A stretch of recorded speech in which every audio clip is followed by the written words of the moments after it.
Hey guys, so we're picking up here and we're going to do a couple of the example slides that we skipped in the last video, okay? So let's start with this question. So the element mercury is a silvery liquid at room temperature. The normal freezing point of mercury is negative 38.9 degrees Celsius and its molar enthalpy of fusion is 2.29 kilojoules per mole. What is the entropy change of the system when 50 grams of liquid mercury freezes at its normal freezing point? So first of all, we are talking about the freezing of mercury at its normal phase change. So this is an isothermal process. So I have not broken my promise to you that we are only going to study isothermal processes. All right, so let's go to the sheet of paper.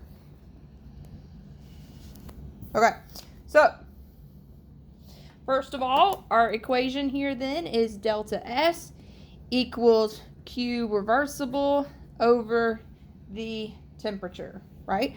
Where the temperature in this case is negative 38.9 degrees Celsius, but remember, we have to take that negative 38.9 and add 273 to it.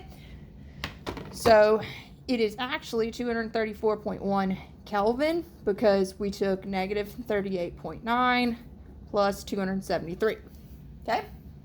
Now, as far as what Q rev is going to be, Q reversible is going to be equal to N times delta H fusion. Why fusion? Because we're talking about freezing. And if we're talking about freezing, then we are going from liquid to solid. All right. So is equal to N. Well, what is N? N is going to be moles, right? So we need to take our 50 grams of mercury and divide it by the molar mass of mercury, which, 1 second, let me go look that up because I don't know that off the top of my head. All right, we ain't got my periodic table. So 200.59. 200.59 is the molar mass of mercury. That's how many grams are in a mole. So we need to take that value and multiply delta H fusion, which is 2.29 kilojoules per mole. And then also remember that this is going to end up needing to be a small number. So let's just go ahead and convert it into joules. All right. Okay. So we have 50 divided by 200.59 times 2.29 times 1,000, and we get 570.8 joules, okay? Because, and it's just going to be the joule. Sorry, I don't know why I wrote it like that. It's just going to be the joule, and that's because the moles have canceled, the grams canceled, and the kilojoules canceled, so we're just left with a unit of a joule here. Now, okay, so if we equal this, so 570.8 divided by 234.1, we get 2.44 joule per Kelvin. But this delta S could be negative or positive. The equation is not going to tell you if it should be negative or positive. You have to know if it should be negative or positive. If delta S is negative, that means that the entropy is decreasing. Okay, if it's positive, then entropy is increasing. Well, you tell me, what did we just do? We just calculated mercury freezing, which means it's going from a liquid to a solid. So did it lose entropy or gain entropy? Exactly, right? It has lost entropy, so it is not positive 2.44 joule per Kelvin. It is negative 2.44 joule per Kelvin because we have lost entropy because we went from a liquid that has freedom to a solid that doesn't. All right, let's do one more quick example. So the normal boiling point of ethanol is 78.3 degrees Celsius, and it gives you the molar enthalpy of vaporization. What is the change in entropy in the system when 68.3 grams of ethanol vaporizes at its normal boiling point? Well, let's go ahead and determine the sign before we do any math, right? So we are vaporizing something. Vaporization is going from a liquid to a gas, which means we have increased freedom. And if we are increasing freedom, sorry about that, then we are increasing the entropy. So this should be a positive value. So this one's going to be positive. The last one was negative, right? We'll go back to the piece of paper. The last one is negative because we decreased entropy. Why? Because we went from a liquid to a solid. But this one is going to be positive because we're going from a liquid to a gas. All right, so Q reversible divided by T. So in this case, the Q reversible in, so grams divided by molar mass, so 68.3 grams divided by the molar mass of ethanol. So that's 2 times 12.01 plus 5 times 1.01 plus 16 plus another 1.01. And we get 46.08 grams per mole times, so the grams cancel and we now have moles, times delta H, which is 38.56 kilojoules per mole. So now the moles cancel, and let's go ahead and convert that into joules, right? Because we know that the SI units of delta S are joule per Kelvin, divided by Kelvin, right? The temperature in Kelvin. So they told us that the temperature was 78.3, so we need to add to that 273, and we get 351.3 Kelvin. So now we just need to put all of this in our calculator. So 68.3 divided by 46.08 times 38.56 times 1,000 divided by 351.3. And I got, with 3 sig figs, 163 joule per Kelvin. All right.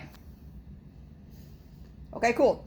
So that's these examples. Now I'm going to jump ahead, and we're going to get to the other slide I told you that I would work, which is this one.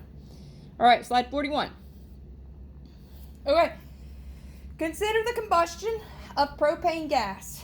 Calculate the entropy change in the surroundings with this reaction occurring at 25 degrees Celsius. Okay, so we've been doing delta S system. Now it's asking us to do delta S surroundings. Okay, so delta S surroundings is going to be equal to the negative Q. Right? Why negative Q?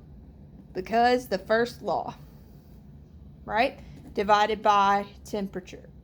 So we have negative N times delta H divided by the temperature. It's specifically asking us about propane here. Based on that balanced chemical equation, we have a coefficient of 1 in front of propane, which is C3H8.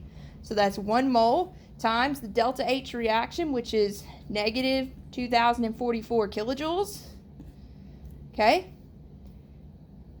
Let's again go ahead and turn that into joules. So multiply by 1,000 to go from kilojoules to joules. And then we need to divide by 298 Kelvin because that is, the temperature is 25 degrees Celsius, and that's it in Kelvin, plus 273. So we have negative 2,044 times 1,000 times negative 1, right? Negative 1 divided by 298. And we get actually a relatively large value for delta S. We get 6.86 times 10 to the third joule per Kelvin. If you wanted to represent this as a kilojoule per Kelvin, I would not count off because it is a relatively large delta S value. Okay, but again, why this is positive is because we are now talking about the surroundings, and since we're talking about the surroundings, we have to account for the first law of thermo, so the Q has to be the same but opposite in sign, so we needed to make it negative. Let's look at the next question. Determine the sign for the entropy change in the system. Okay, so even if you don't know the temperature, right, for the system, which, you know, it should basically be the same, right? But nonetheless, the sign of the entropy change for the system should be the opposite of what it is for the surroundings. So if the surroundings are positive, the system should be, right, negative or positive.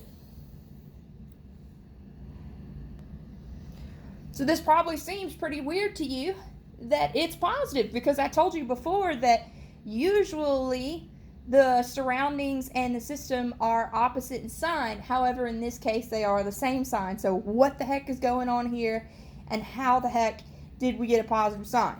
Well, take a look at the equation. All right, you have 6 moles of reactant, and you have 7 moles of product.